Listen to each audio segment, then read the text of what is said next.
I want to thank Acrolinks for inviting me. As Chuck said, we have been partnering on a specific project, and I have, in the world of plain language, we're always skeptical about software that we worry are going to replace writers.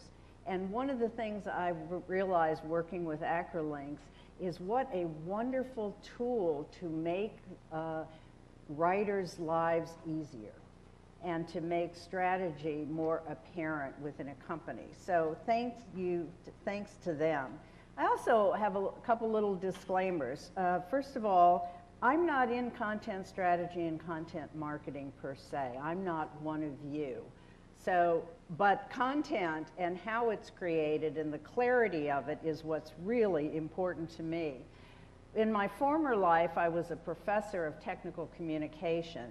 And I'll tell you, there's nothing that will move you to plain language faster than academic writing, right? You think writing about technology is confusing. But just in case you had any questions about my credentials, I want to show you something else. So this is HBO Silicon Valley. How many of you have seen that show? Good, I thought you might have. Well, all right, so now here's my real credibility. My daughter was Mike Judge's assistant for 2.5 years on that show. Right? I mean, that gives me something. And then during the first season, in one of the very first episodes, of course, Elon Musk made an appearance, but so did Eric Schmidt. There was a big party, and they had all these, CEOs walking through. It was very good. So when my talk is over, if you have questions about my presentation, I'm more than happy to answer it, but I've got some backstage gossip that I'm happy to share with you about the show. So part of what I do is really to advocate for the customer. And I'd like you to do this. I'd like you to raise your hand if in the last week you read something that was so muddled you had to reread it. Okay, that's only number one. Number two, if you received a long rambling email and spent about 10 minutes trying to figure out what the heck is the point of this. When I was retiring from the university because my business was doing so well and I was ready to move on, I remember getting a long email about retirement, and I retired young, by the way. I'm just, saying that. A long email about benefits, but then at the bottom it said, however, if you're not in the state program, none of this is for you. Well, I wrote them back and said, no, here's how you do that. How many of you have looked at content that was a solid block of text and just said, I'm exhausted, I'm not reading this? Okay, so how did all that make you feel? So give me some words. How did your experience that almost everyone raised their hand, how did it make you feel? Okay, good. Good. All right, and how many of you received this muddled language internally? And how many of you had to try to decipher it as a potential customer? Okay, so why do I say feelings? Because people read with their emotions, they don't read with their logical brain. I mean, I think marketing people certainly understand that, but I think we often forget that we make decisions based on our emotions, not our rational being. Every piece of writing that we look at, that we respond to, or that we choose to put over to the side has an emotional impact on us. And those emotions then are significant in terms of how we think about the person who wrote that email. I was so annoyed with the benefits people with that email I told you about. It influences how we think about the brand. It influences everything about the content that we're reading. So now that I've raised all of your negative feelings, we'll move forward. So what are the problems? So I'm going to go through some of the problems that, from my point of view, that we share. And as I said, I'm not a content marketing strategy person. I'm like down there in the trenches trying to get companies to write information so people can actually understand it. But I also want to say I'm using notes today. Whoops, sorry. I'm using notes today because Andrew and I were talking about looking for my presentation, and I said, well, it says final, and then we burst out laughing because no piece of writing is ever final, right? So after yesterday, I went back and redid some of my notes. So that's why I'll move around a little bit just to give you something to look at, but I'm going to use my notes. So these are some of the words that I heard yesterday. I heard language, love that word. Empathy, love that word. Audience, voice, helpful. Then I heard words like optimization, governance, deploy, and suddenly I'm thinking governance, I thought that was the board of directors. Deploy, I'm thinking, are they going to send those troops back to Afghanistan?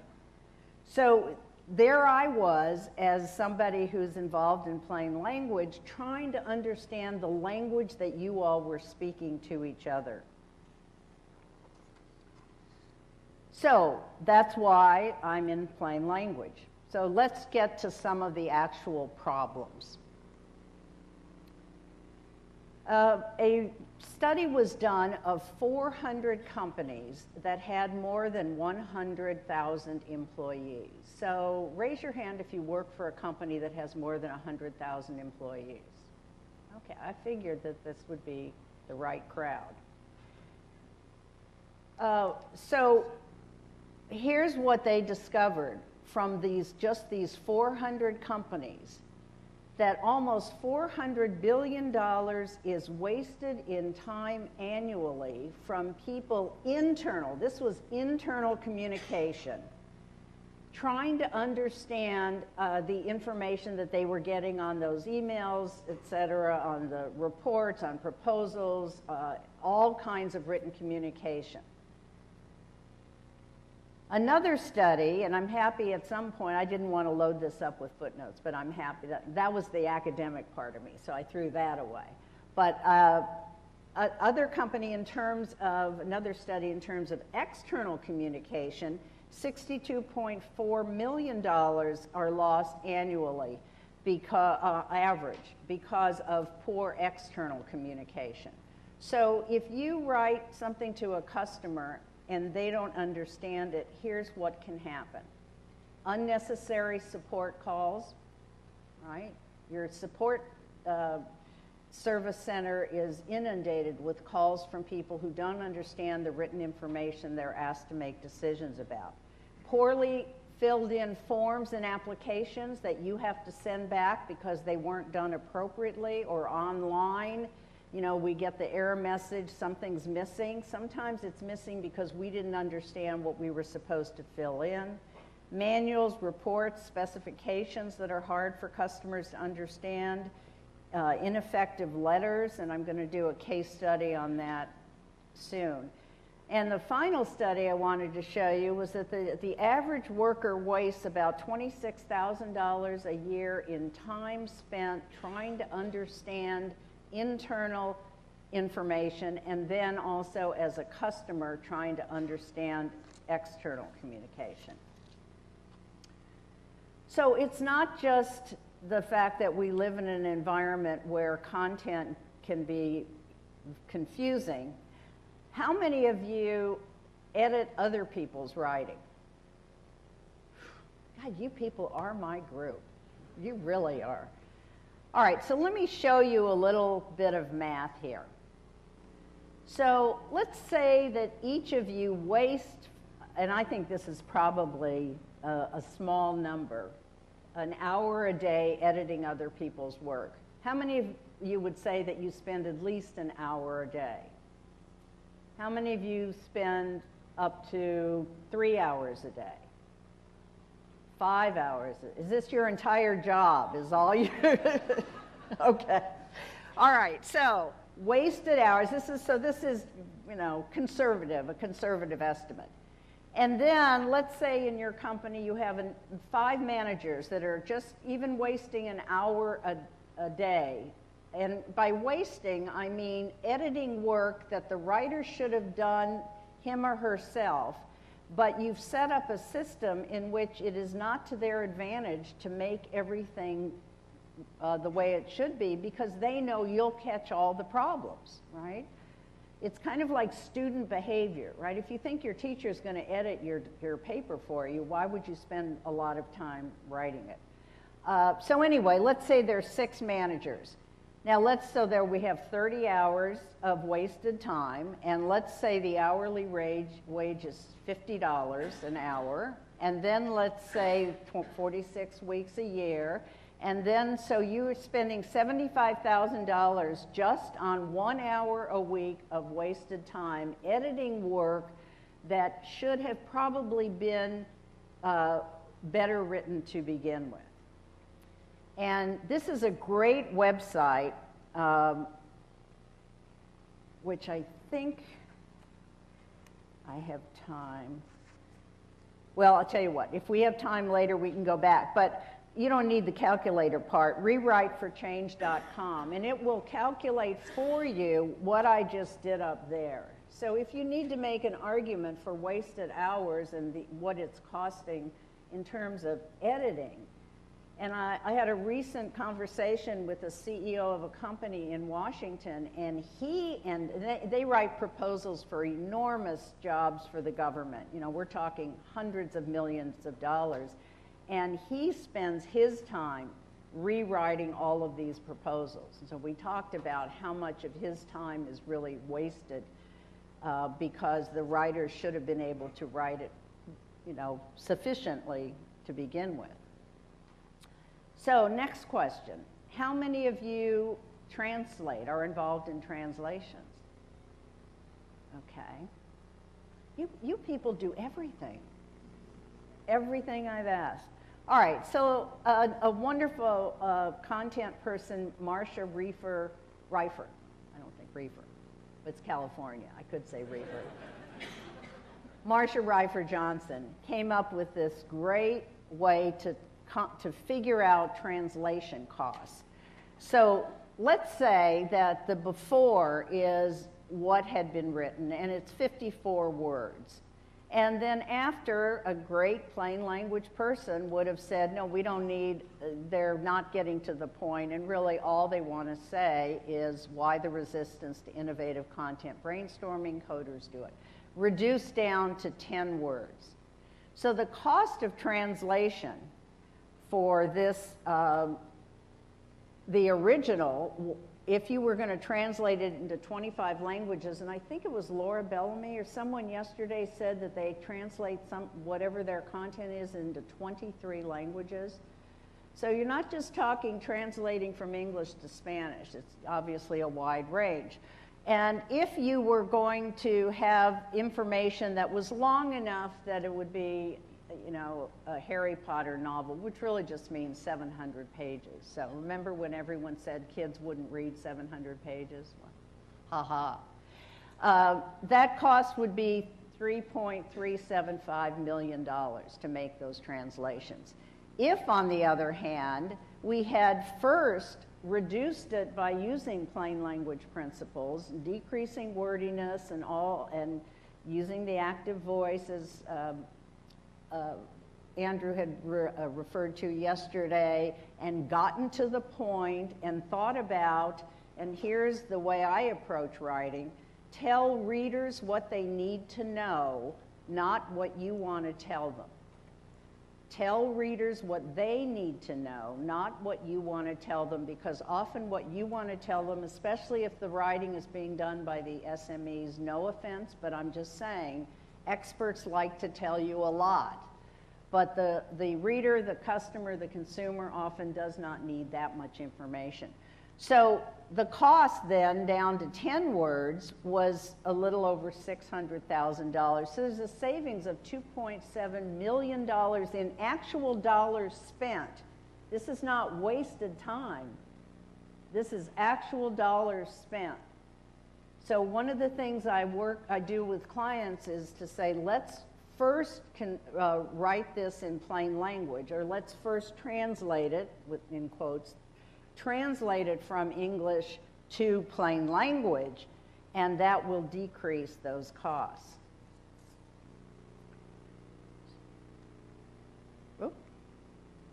So we went from that to that.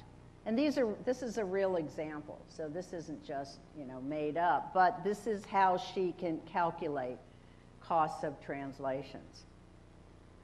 So where do all these losses come from?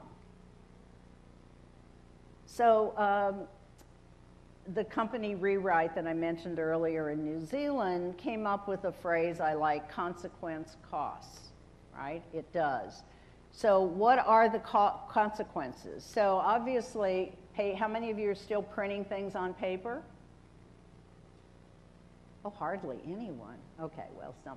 You look like, oh, I don't want to say paper. I'm not supposed to say paper. Anyway, so you've got production costs, you've got ink, you've got paper, you've got lost opportunities. So for example, if I'm on a website and I'm trying to do something as simple as purchase something, as soon as it becomes difficult for me to carry that purchase to my credit card, I'm done. I'm gone. So lost opportunities. Legal risks, which I'll talk about a little bit later, and you all said frustration, inaction, my example I just gave you. People have questions that are not being answered. One of the other things in plain language that we advocate is when you're building content, start with what are the 5 to 10 questions your reader is likely to have about this information, and start there. So just for fun, if I was going to ask you how to get a passport, or I was going to write the instructions on a website on how to get a passport, what would be the questions you would have? Okay? Do I need it? For what countries, right? Okay, what else? Cost? How long does it take to get it? Right? Etc. How long is it good for? So within just a few seconds, we generated probably enough questions to answer the top questions people are likely to have. Although years ago, when we had not moved so completely to the website, you had to actually be at the place to get the form to tell you where to go to get your passport. Anyway, rewrites and editing. We've got safety and health problems. A few years ago, a number of children died in car crashes because the car seats were not, the instructions were not clear enough to really stabilize the car seat, etc. So all of these become the costs of unclear communication. So what is plain language? So that's how we talk about it. I'm now using the word content because it is the word to use, but we really talk about it in terms of plain language. So it's the use of proven, and if we were, I'm not training you today, but if I was, everything that we advocate in terms of how to write things clearly, there's all empirical evidence to show why it's effective. So I found sometimes one of the best arguments I can give to a company is by using the words, well, studies show. So people like that, studies show. Anyway, proven writing and design strategy. So it's not just about the words, your marketing people, layout, design, formatting, etc., the use of visuals, all of that is really important. So I don't know who was it yesterday, maybe Steve, when he mentioned PAD, which basically was his tendency to always want to use acronyms. Not acronyms, but alliteration. Persistent alliteration deficit, I think he called it. So here's how I like to talk about plain language. It's clear, it's concise, and it's credible. And so today I've been asked to talk about clarity in the business case, but there really is so much more to say than that. Oop. Oh, okay. One of my slides disappeared. Oh well. So let me give you an example. Now, one thing to understand about our company is that we work in the financial services space, not exclusively, but primarily. And we tend to get much more involved in writing disclosures, writing those agreements. You know, the biggest lie in America is, I have read this and understand it, click, I agree, right? Nobody reads those. In fact, one company embedded the phrase, by signing this or clicking this, I agree to give up my soul for all eternity. And 83% of people agree, right? So we've been trained not to read these things. Why? Because this is what they look like. Now, none of you would do this, right? Oh. Not to mention all the caps, and now I'm being yelled at, and the lawyers wrote this.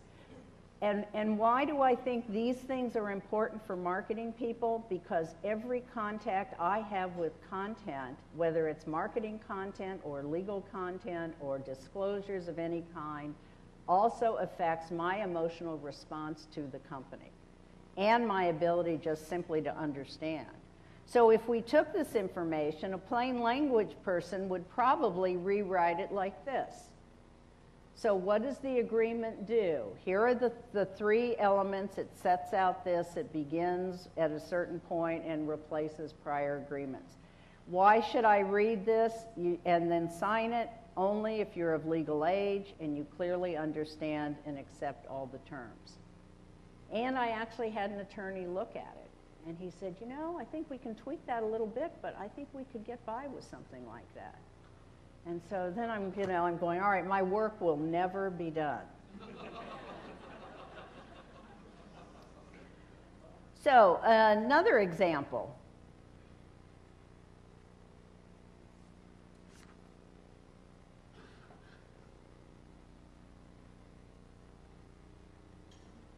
Okay, in my car manual. So what is this really trying to say to me?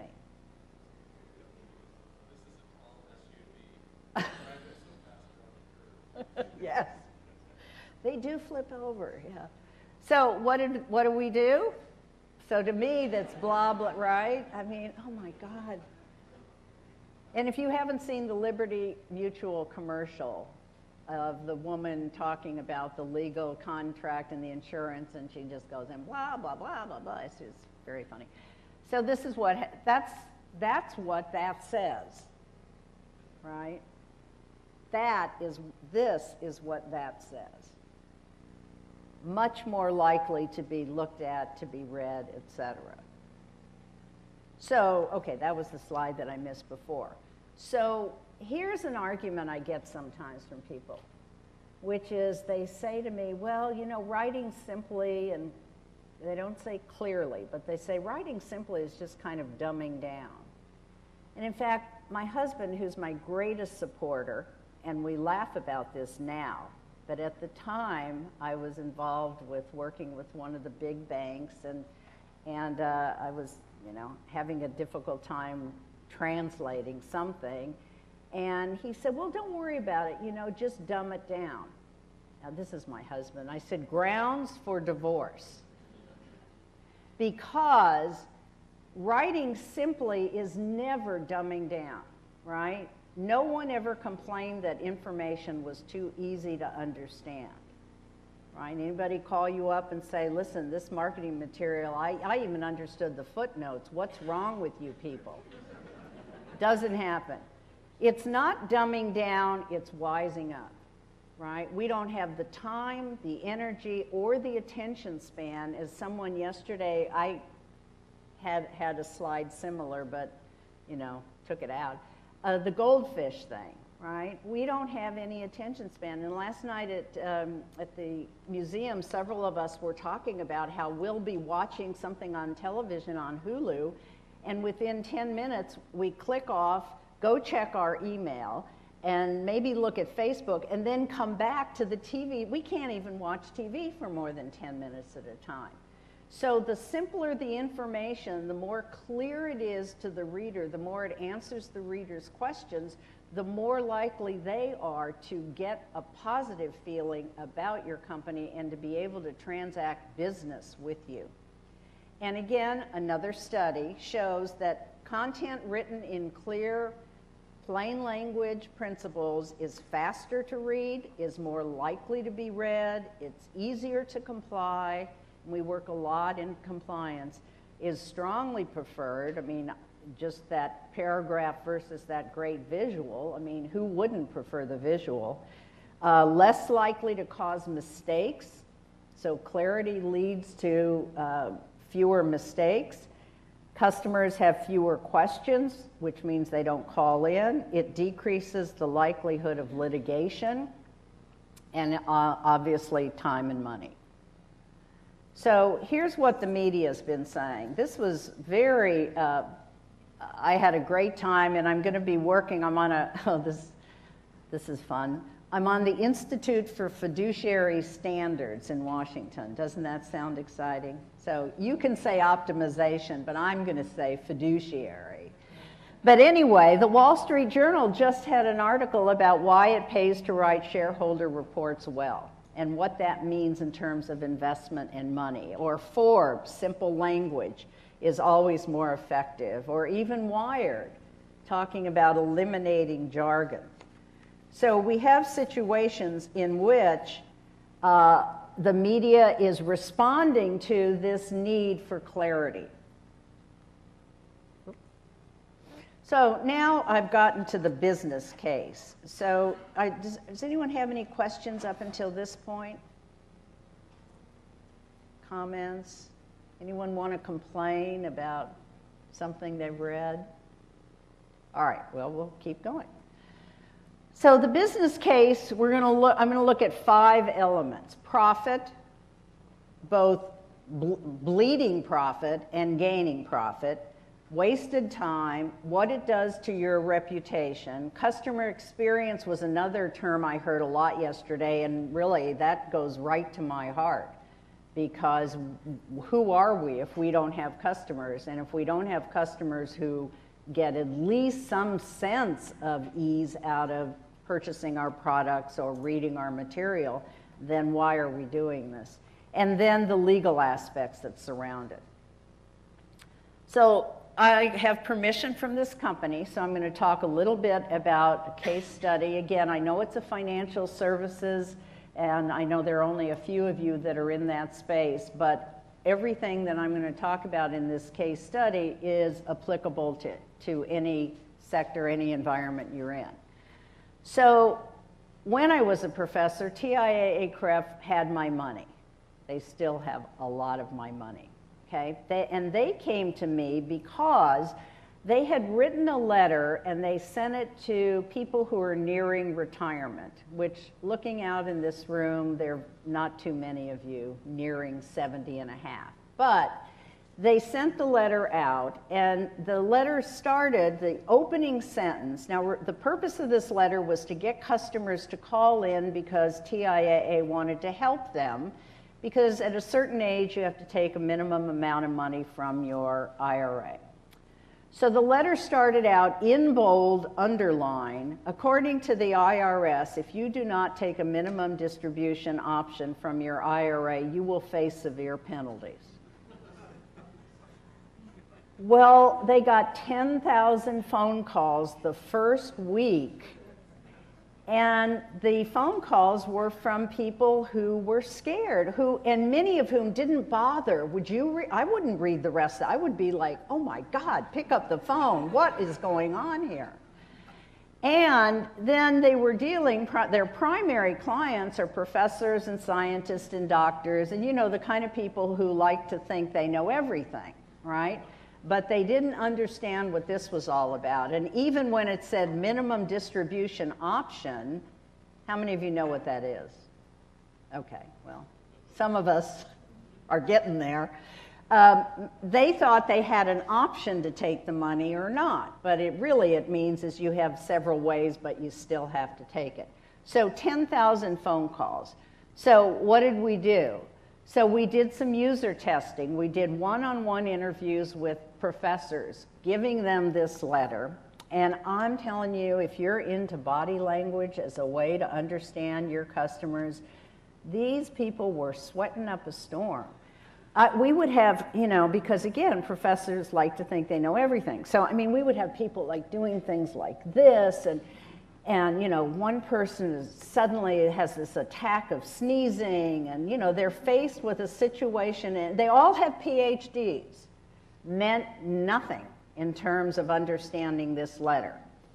So when the testing was over, the TIA said to me, we had no idea of the emotional response people were going to have over this letter. So we did testing, one-on-one test. Doesn't take many people to get about 90% of problems in anything, although of course we knew what the problems were to begin with. So their responses, you know, they were puzzled, they were unsure, they didn't know what to do, they were confused, and TIAA has a very high trust index. If you look at Edelman and any of the trust index as a company, it has a very high trust. So the letter was really contradicting the way people felt about the company itself. So, just to give you an example of what they were doing and why it was a problem. So this is further down in the letter, and this explains when you have to take your money.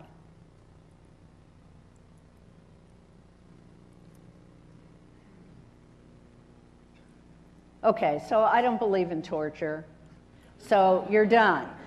So what do you think we did with that information? We did that.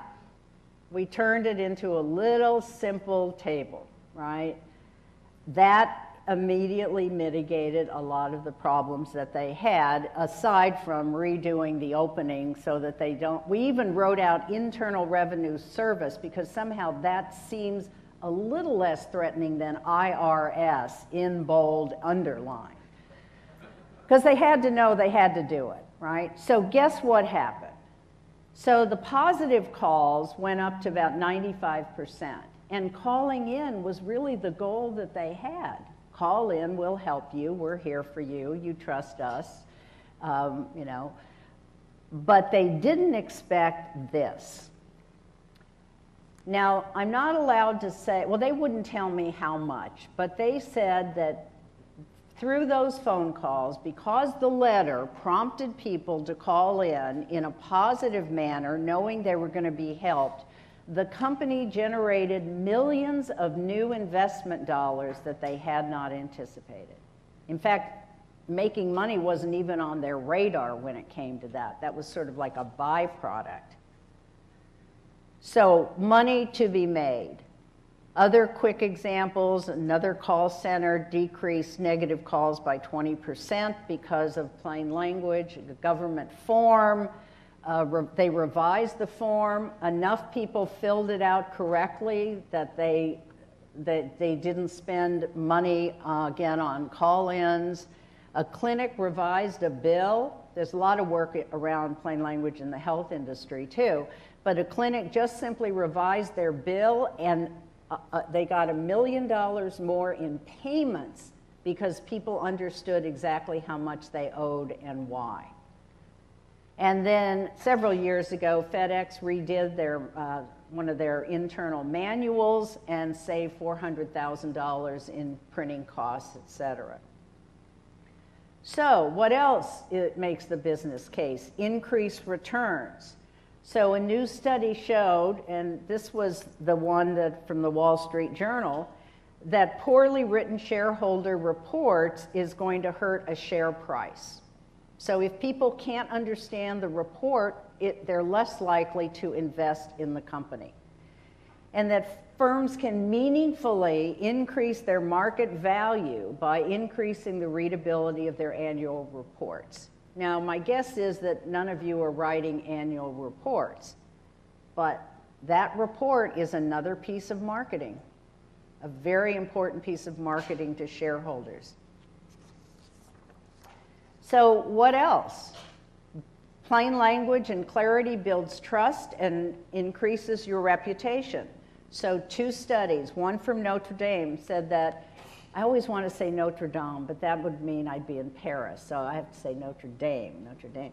Corporations that use plain language in shareholder communication increase the money investors bring into their company.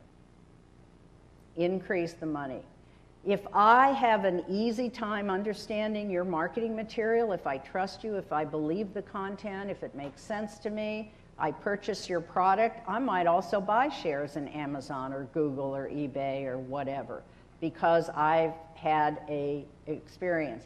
And don't let people tell you they only invest because they're using their rational, logical brain. They're not. The University of Nebraska discovered that firms with high corporate reputations use shorter words.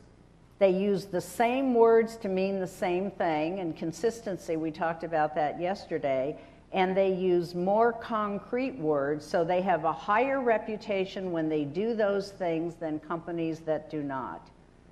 And finally, a study in Princeton discovered that they did a study and they took information and they made it easy to understand, more difficult, and then very complex. And they tested this with graduate students, so we're talking your millennials. So what do you think they thought about the writer who wrote the highly complex? It was the same information with 3 variations. What do you think their attitude was with the highly complex information? Well, it used to be a lot of people would say, they might say, gee, I must not be very smart, I don't understand this. But that's not what they said. They lost respect for the company, they lost respect for the writer, and they thought the writer wasn't very smart. And the person running the study said, why would you say that? And they said, because if the person writing this were really smart, this would have been easy for me to understand. Because it's easy to be complex, it's hard to be simple. 63% of the public thinks if information is overly complicated that it's intentional, that the company does not want them to understand. I mean, we all feel that in our own personal lives. So, building trust and reputation.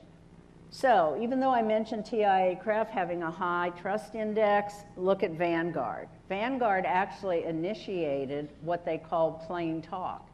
And so a lot of their written material and their videos and all of the content that they're using to get you to invest in Vanguard is being developed with plain language principles. Clear messaging builds credibility. Customer experience, so you probably know this, for every angry customer, they're going to affect about 26 other potential customers. For every happy customer, they're going to tell 9 other people. I had a problem with my cell phone company, who will remain nameless. Literally hours to solve. So all I did all week was, and put on Facebook, was how awful this company was, right? On the other hand, sometimes when I have to call in and somebody solves my problem, it's like I want to cry. It's like, because, they solved my problem. Customer experience. And then finally, following the law. So I know, how many of you, whatever it is you write is under regulatory scrutiny or has to go through your lawyers? And so not so much, but I think this is really an important element in the whole area of content strategy, because a lot of information is regulated, especially things that have to do with truth of your product and what you say about your product and privacy. So these are just some of the disclosures that have to be written in plain language. HIPAA, that is health privacy, law, your financial privacy, your benefits, the statements that you get, your summary plan conclusion. You have to know what you're agreeing to. You need to know your privacy rights. And just a couple more, and then I'll be done and get some questions. And then this came to my attention recently. Have any of you heard of UDAP?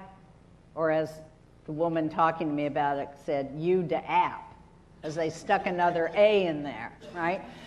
Well, there's comparables on the side of products, but this really has to do with finance. However, it affects all of these areas, what you say about what you're doing.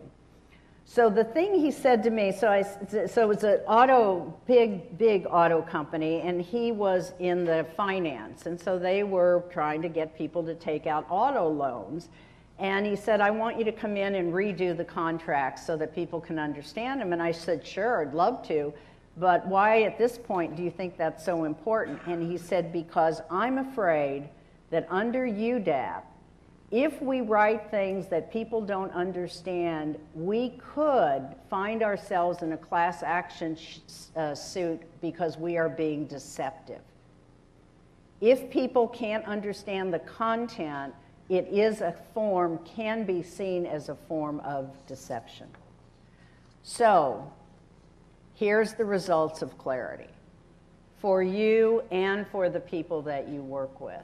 So I hope I've given you enough information to make that case. As I said, I'm more than happy to answer questions.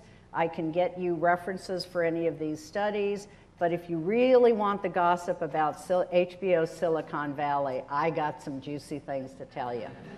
Thank you very much.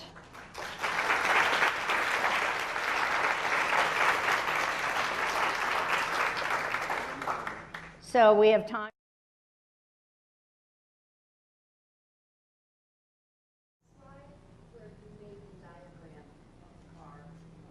Yeah. Might the car company want to hide the fact that it might tip over? Well, you see what I just said. If things are too complicated, then we tend to assume there was intention. So I'm going to say no. Because although we know, Volvo, we know it happens, I really don't think a car company is intentionally going to want to hide the fact that you could end up dead. But notice that was your immediate go-to position, right? I think it was just poor writing, frankly, or somebody didn't realize, just give me a visual. But that visual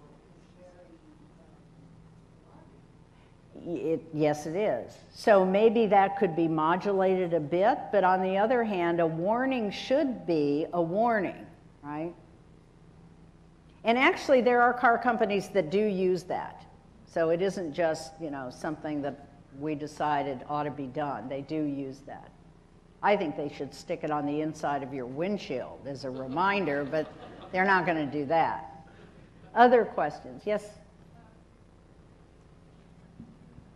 Well, surprisingly, we discovered that using plain language is actually also the same as creating content for a global audience.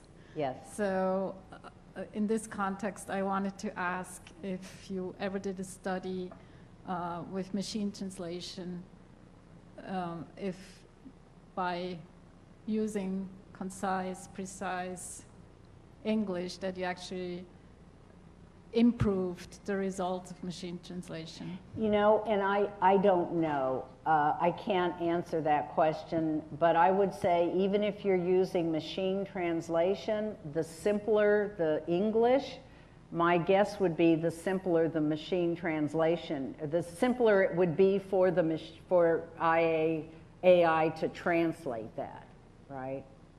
So I don't, but if you contacted me off, when we're not here, I'll find something for you. I know people who work in that area. That's a great question. Other questions, comments? Here's one. Hi, Andrea from Google. Hi. And I'm an editor, so everything you just said spoke to me. I love it. Thank you. I was wondering if you had tips on how to teach other people plain writing, because we actually do a lot of training. We have fun training, small, more serious trainings. We just started a mentoring program. We give editing feedback. But to some extent, I feel like my brain kind of works in this plain language way. Like I see content, I immediately start deleting words and moving paragraphs, adding headings and stuff. But that's not the case for everyone. No, and actually I did some training with Google, and I can't remember the name of the woman who hired me, but I will. And one of the things that surprised me is that some of the people creating content were not writers per se.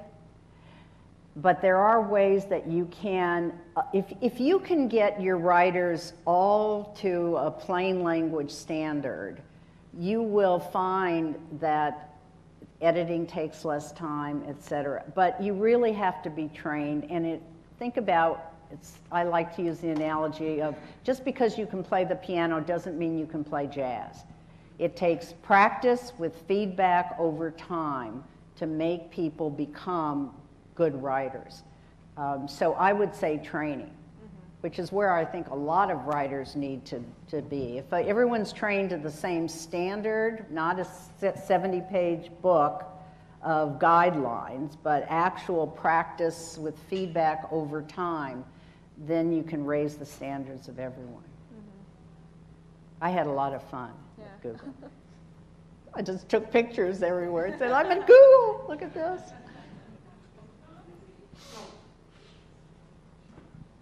I'm Joe at Dassault SolidWorks.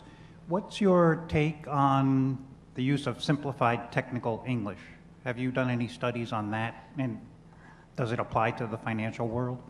It hasn't been applied to the finance. You mean this is like the IBM coming up with, the 1,000 words that you can use? Yeah.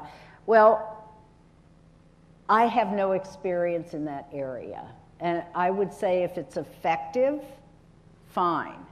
I'm not sure how all content can always be reduced to the same 1,000 words. But I definitely believe in the idea of making whatever it is you're writing simple and telling people don't use source as a verb. When did source become a verb, right?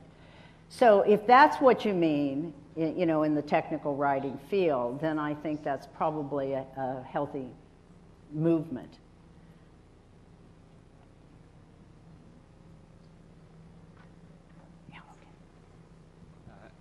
Grant Butler, Editor Group. Just a pointed question about acrolinks. There's obviously a lot in the product to try and help people write in a plain English way. I guess what do you see its strengths and weaknesses in terms of doing that? I mean, what does it do well, and other areas you think it still doesn't quite give the result that helps with clear or plain English You're asking writing? me to critique acrolinks after they've invited me?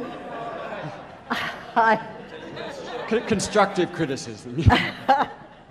Well, I'm a really honest person. Here's what I will say. I will say of all the, I mean this sincerely, of all the tools that I've ever seen to help writers improve their writing, acrolinks is by far the best because it looks at more. There are a lot of software that'll tell you active voice and negative language. There's very few software that will integrate your style manual and then help writers be consistent with their style manual. So it's much more sophisticated than anything I've ever seen.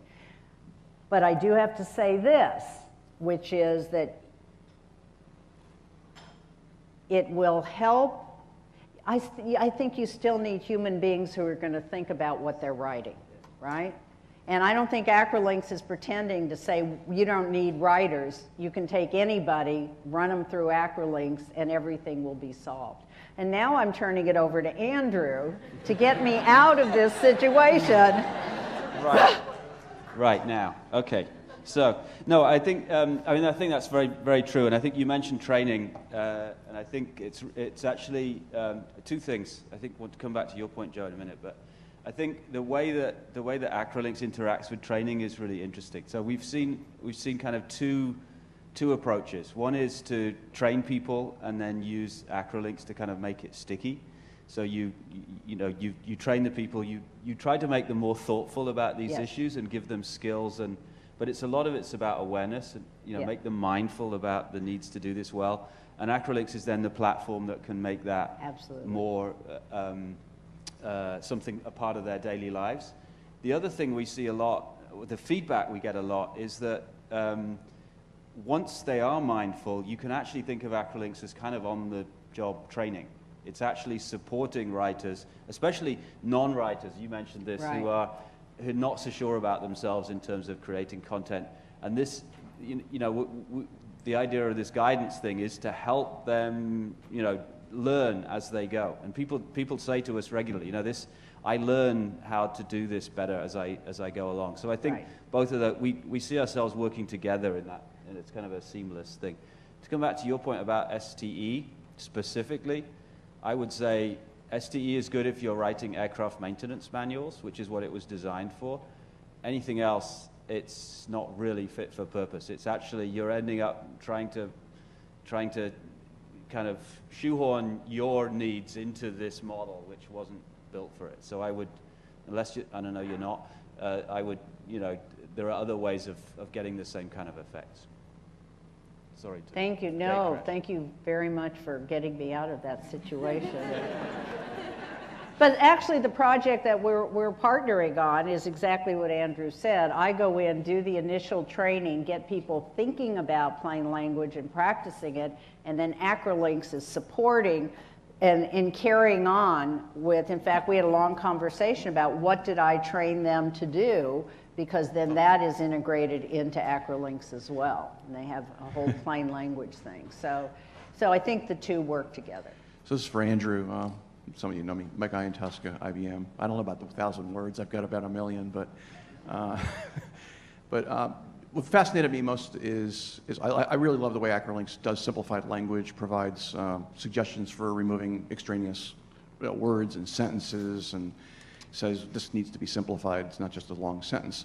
What I try to figure out is how can we apply this technology to have people not just change or modify the language, but identify when things can be turned into tabular structures or more graphical representations. And I'm sort of wondering, we're starting to look at gerund patterns to see, you know, when we see a certain series of gerunds and nouns, maybe some of the linguistics can advance to say this might be better off as a, you know, in a tabular form, or the model of this content might be better off as a task, or we have mixed conceptual and procedural kind of stuff in this. So really this is for Andrew and company. I think that there's a whole long tail here that we can take much further than just the words themselves. And they're the most powerful things when we can turn them into different models, not just different words.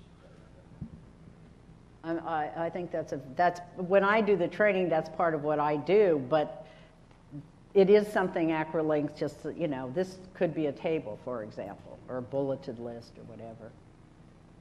Very good idea. Okay, well, I want to thank Andrew for participating in my talk today. And mostly I want to thank you all. Thank you very much.